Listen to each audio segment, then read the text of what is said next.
दोस्तों, श्रद्धा का हत्याकांड, उसमें रोज नए खुलासे हो रहे हैं। आफताब का नार्को टेस्ट, पॉलीग्राफिक टेस्ट, बहुत सारी चीजें हो रही हैं। लेकिन वो एक शातिर अपराधी की तरह बिहेव कर रहा है।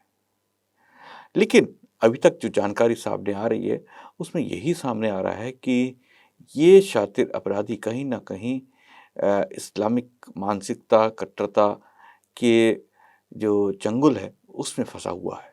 और उसके चलते वो हिंदू लड़कियों को फंसाना, बरगलाना और जिस प्रकार से श्रद्धा के साथ हैवानियत की हदें पार की, उसी प्रकार का कुछ और करने का अपना इरादा रखता था। आखिर क्या हो रहा है? लव जिहाद के मामलों में अभी तक हम बहुत सारी अलग अलग तरह की चीज़ें देखते थे, जहाँ पर पता चलता था कि लड़कियों को बरगलाकर, बहला फुसलाकर इस्लाम धर्म की तरफ ले जाने का प्रयास किया जाता है। उसके बाद उनका मत परिवर्तन करके और उनको प्रताड़ित किया जा रहा था। लेकिन अब जो ये आफताब का मामला सामने आया है, इसमें हत्या तक कर दी गई। आखिर ये जो लव जिहाद है, इसका जो तरीके हैं, इसके नए तरीकों के बारे में आज हम जानेंगे मुद्दा ज़रूरी में। आज हमारे साथ मौजूद हैं जाने-माने सामाजिक कार्यकर्ता श्री कुलदीप विद्यार्थी जी। कुलदीप जी, आपका बहुत-बहुत स्वागत है हमारे इस कार्यक्रम में। कुलदीप जी, ये जो श्रद्धा और आफताब का जो केस अभी चल रहा है, उसके बीच बहुत सारी चीज़ें ऐसी सामने आ रही हैं। हमने एक एपिसोड में बात की तो कुछ तथ्य आपने रखने का प्रयास किया कि हो सकता है कि शायद अंगों का व्यापार हो या बहुत सारी चीज़ें और चर्चा की। इसी चर्चा को हम आगे बढ़ाते हुए आज हम जानना चाहेंगे, क्या ये जो लव जिहाद का जो पूरा का पूरा एक नेक्सस या एक तरीका चल रहा है हमारे देश के अंदर, क्या इसमें कुछ बदलाव आया है? इनकी स्ट्रैटेजी में कुछ बदलाव आया है कि नए तरीके से ये लोग हिंदू लड़कियों को बहलाने-फुसलाने का कार्य कर रहे हैं इस वक़्त? जी, बहुत बढ़िया प्रश्न किया आपने अमित जी। और मैं पुनः धन्यवाद दूंगा आपका। प्रतिदिन की तरह आप लोग एक कोई ऐसा मुद्दा लाते हैं जिससे समाज में जागरूकता आती है। ये आपने बहुत बढ़िया प्रश्न किया कि लव जिहाद का नया तरीका क्या है, कहाँ से लड़कियों को निकाल करके लाते हैं, किस किस तरह से फंसाते हैं। तो एक तो आपको ये बात मैं आपको बताना जरूरी समझता हूँ कि सबसे ज्यादा महत्वपूर्ण बात यह है कि इनका फोकस वहां पर है जहाँ लड़कियां केवल अकेली जाती हैं। वो दो तीन जगह हैं। एक तो पार्लर में लड़की अकेली जाती है, उसमें साथ में कोई जेंट्स नहीं जाता। दूसरा आप देखेंगे दर्जी के यहाँ पर जहाँ कपड़े सिलवाने होते हैं, उस जगह पर भी लड़कियां अकेली जाती हैं। और कुछ ऐसी जगह है जहाँ वो अंडर गारमेंट्स, या अपने, माफ करिएगा कुछ शब्दों का मैं प्रयोग ऐसे जी। कर रहा हूँ, जो उनको अपने अंतर वस्त्र खरीदने होते हैं, जहाँ पर वहां पर लड़कियां जाती हैं। या उनको जहाँ पर अपना ये मेकअप का सामान लेना होता है, वहां पर जाती। उन जगहों पर लगभग लगभग ये मुस्लिमों के लड़के तैयार होते हैं। तो वहां जब वो लड़कियां जाती हैं, शॉपिंग करने गई या पार्लर में गई या कहीं भी ऐसी जगह पर जाती है, तो उनके नंबर नोट करा लिए जाते हैं। जैसे वो कपड़े सिलवाने के लिए गई किसी दर्जी के पास में, तो कहेंगे आप नंबर दे दीजिए अपना, और हम आपको कांटेक्ट करके बता देंगे कि आपके कपड़े तैयार हो गए हैं। या पार्लर वाले के पास में जाती हैं, तो वहां पर भी सब मिलता है, मसाज करने के बहाने से। सबसे ज्यादा फोकस इनका वहां है जहाँ लड़की अकेली जाती, और उनके साथ में जो मर्जी कर लिया जाए, अगर उनको किसी दूसरे को पता नहीं चलता, तो लड़कियां ऐसी हैं जो 99% अपने ऊपर अत्याचार होने के बावजूद भी बोलती नहीं। तो सबसे ज्यादा फोकस तो इनका वहां पर है। ये मैं वो अंदर की बातें आपको बता रहा हूँ, जो ये लोग चर्चा करते हैं आपस में, लव जिहाद के लिए नौजवानों को तैयार किया जाता है। क्योंकि वहां पे कोई कंपटीशन नहीं है, वहां पर कोई असुरक्षा नहीं है, वहां कोई समस्या नहीं। एक लड़की के साथ में कुछ गड़बड़ हो गया, फिर उसके बाद में उसको वीडियो बना ली, रील बना ली, और उसको यूज करते रहते हैं। एक तो ये। दूसरा, इन्होंने जो सोर्स है इनके पास में, जो जहां से आ रही है लड़कियां, वो कहाँ से आती, इनके लोग वेटर बने हुए हैं, होटलों में वेटर बने हुए हैं। उसके अलावा आप देखेंगे जब शादी विवाह होते हैं सनातन धर्मियों के, हिंदुओं के, उनमें ज्यादातर वेटर मुस्लिम मिलते हैं। जी। पिछले दिनों एक कार्यक्रम में मैं गया, तो मैंने वहां देखा कि जो नौजवान वहाँ ये वेटर का काम कर रहे थे, तो उन्होंने ऊंची पैंट पहनी हुई थी। उनके पास कोई ऐसा चिन्ह भी नहीं था जिससे उनको माना जाए कि हमारे सनातन धर्म के हैं। मैंने आयोजक से पूछ लिया, मैंने कहा भाई ये लोग कौन है? बोले अभी पूछ लेते हैं। पूछने पे पता चला कि वो सारे मुस्लिम हैं। वो वहां लड़कियां आती हैं, महिलाएं आती हैं, उनके साथ में अच्छे से व्यवहार करके इतना इम्प्रेस कर देते हैं, और उनके नंबर वगैरह वहां से ले लेते हैं। कि बहन जी आपको कुछ और चाहिए, मैं और ला करके दूं। वो जानबूझ करके उनके पास में जाते हैं।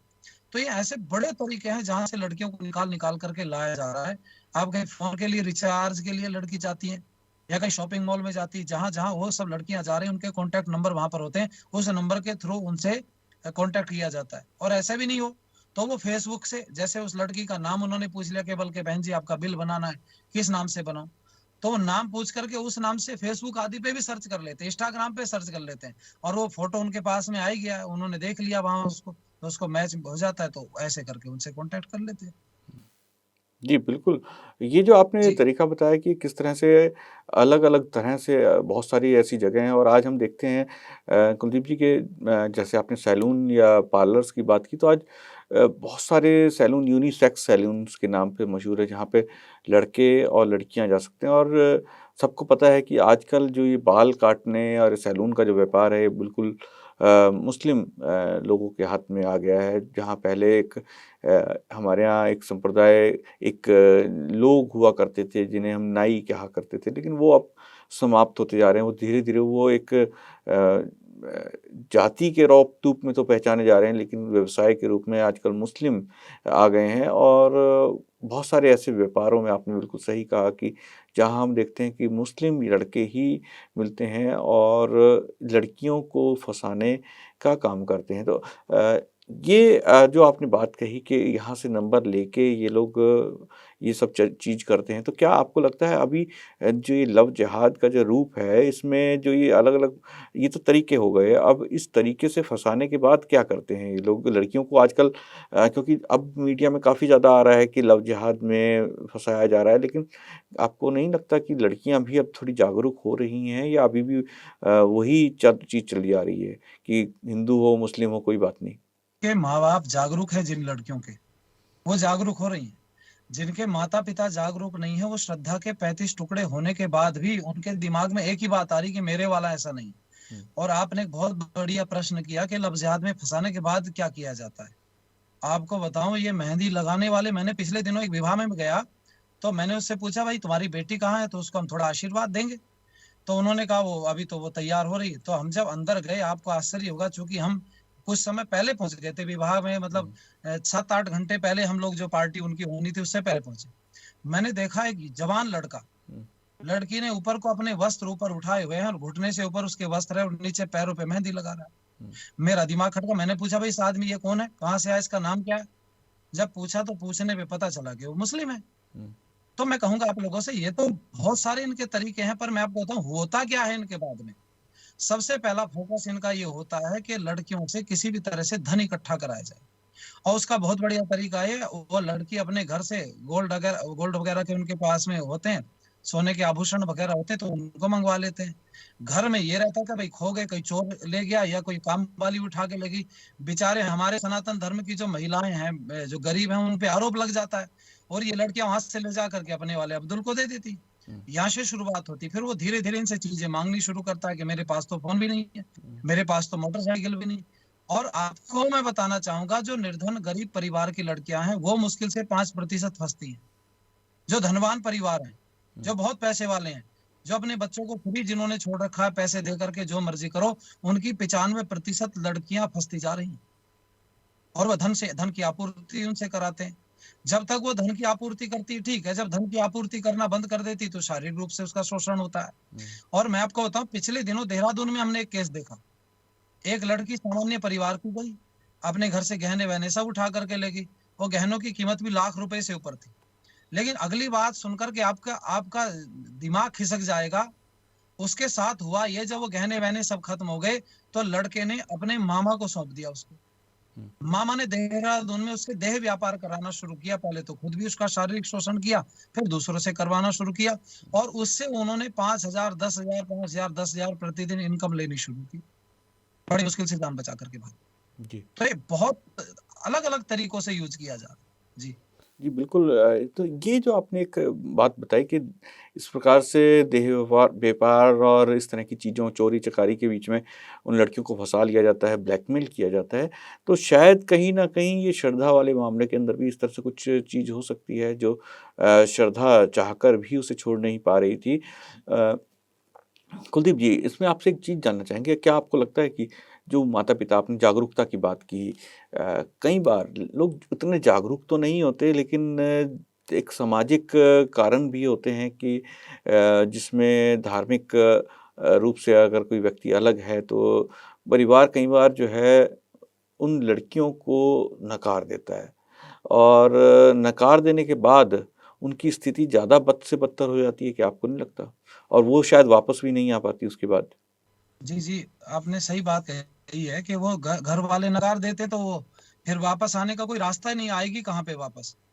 हमारे कुछ कुछ लोग ऐसे हैं जिनको मैं जानता हूँ, वो इस क्षेत्रों में काम करते हैं। जी, तो वो इन सब चीज़ों से लड़कियों से जब मिलते हैं तो पता चलता है लड़कियाँ वापस आना चाहती हैं। क्योंकि वहाँ पर उनका इतना यूज़ हो चुका होता है, इतना शोषण हो चुका होता है, वो उस गंदगी से वापस भागना चाहती हैं, लेकिन भागने के बाद जाएगी कहाँ? हुँ, कौन उसको स्वीकार करेगा? सनातन धर्म में भी अब तो बड़े युवा जागरूक हैं, मैं आपको बताऊँ। हुँ, अभी तो कुछ लड़कियाँ ऐसी हैं जो उन्होंने गलत कदम उठाया और वो वापस आती हैं तो उनको अपनाने के लिए बहुत युवा तैयार खड़े हैं। हुँ, बहुत सारे लोग हमने तैयार किए, कुछ ऐसा अगर केस आता है तो हमसे आप कॉन्टैक्ट कीजिए, हम उसका विवाह करा सकते हैं। अब तो बहुत लोग तैयार खड़े हैं। लेकिन ऐसी बहुत लड़कियां हैं, 99% की बात मैं कर रहा हूँ, जो वापस तो आना चाहती लेकिन रास्ते खत्म हो चुके हैं। उनके घर वाले नहीं है, जी, उनके परिवार वाले उनसे बात करने को तैयार। ऐसी बहुत परिस्थितियां पैदा होती जिनकी वजह से और ज्यादा समस्या पैदा हो रही है। और मैं आपको कहूंगा कि जागरूकता अभियान तो चलाना पड़ेगा। हुँ, अगर जागरूकता अभियान नहीं चलेगा तो मुझे ऐसा लगता है कि अल्लाह की उन्मत बढ़ाने के लिए पहले तो शोषण होता है हुँ, धन का, जी, फिर शरीर का, और शरीर के धन के शोषण के बाद में जो अगला वाला खेल चलता है वो सुनो, जी। इसको धर्मांतरित करा करके, धर्म परिवर्तन करा करके फिर इनसे बहुत सारे बच्चे पैदा किए जाते हैं और फिर इस्लाम की उन्मत बढ़ाने के लिए इनको यूज किया जाता है, यानी कि इस्लाम की जनसंख्या बढ़ाने के लिए। जो आपने बात बताई कि एक तरह से इस्लाम की जनसंख्या बढ़ाने के लिए ये हिंदू लड़कियों का इस्तेमाल करते हैं। मैंने कुलदीप जी ये भी सुना है कि जो लड़कियां हैं या इस्लामिक जो ये इस तरह के कट्टरपंथी होते हैं, इनको ये कहा जाता है कि अगर इस तरह से आप किसी लड़की को फँसाते हो, उसके साथ कुछ गलत कार्य करते हैं, शारीरिक संबंध बनाते हैं, तो आपको ये इस्लाम के अंदर जायज़ बताया गया है और ये भी कहा गया है कि क्योंकि ये एक गैर मुस्लिम है, तो उसके साथ जो भी आप एक तरह से गुलाम की तरह से कार्य कर सकते हैं और उसके बाद जो इनको एक सपना दिखाया जाता है 72 हूरों का या जन्नत का, तो जन्नत और 72 हूरों का जो इनका सपना है वो पूरा तभी हो सकता है अगर वो इस तरह की कोई हरकत करते हैं, इस तरह की चीज़ करते हैं। तो क्या ये चीज़ भी इन लोगों के दिमाग में भरी जाती है? क्या ये वास्तविकता है? पूरा एक स्क्रिप्ट है, पूरा तैयार किया जाता है, सीरियल बनता है ना, जैसे टीवी में आप सीरियल देखते हैं कि इसके बाद क्या करना है, इसके बाद क्या करना है, कैसे कैसे करना है, इन सबको तैयार ही वैसे ही किया जा रहा है। हुँ, अगर इनको तैयार नहीं किया जाता तो हर सबके साथ में एक जैसी घटना क्यों होती है लव जिहाद में। हुँ, और जब वो कोई भी मुस्लिम युवा पकड़ा जाता है तो पकड़ने के बाद में फिर वो 72 हुरों का जिक्र क्यों करता है? ये सारी चीजों से आपको एक रूपता नहीं दिखाई दे रही। जी, जब बिल्कुल। एक रूपता दिखाई दे रही तो कोई ना कोई सरगना जरूर है। हुँ, वो एक सरगना एक से नहीं निकलती, एक रूपता अगर कहीं आपको दिखाई दे रही है तो वो एक जगह से निकल करके है, उसको अलग अलग से नहीं निकल करके आई। इनके सबके अंदर एक रूपता दिखाई दे रही है और उस एक रूपता के चलते ही पता चल रहा है और बहुत सारी चीजें तो प्रकाश में आ गई हैं। आपने एक बहुत बढ़िया बात कही कि अगर वो गैर मुस्लिम लड़कियों को फंसाते हैं तो क्या उनकी सहायता की जाती, कुछ ऐसी ऐसी बातें उड़ती उड़ती हम लोग सुनते थे, लेकिन तो प्रमाणिक हो चुका है।